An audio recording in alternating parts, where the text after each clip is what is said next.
Okay.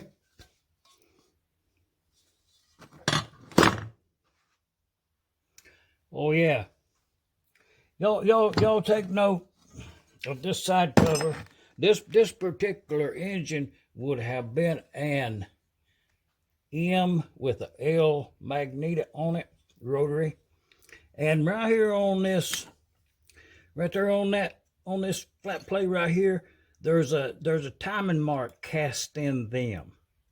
Take note of that. We'll see about that later.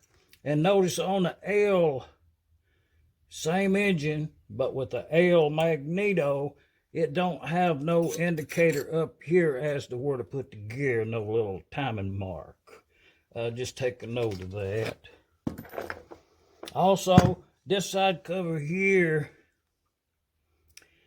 it's not machined to use the carburetor, the mixer that goes back to this bolt. It wasn't casted long enough to where they could flatten it off right there. So there is some difference in them.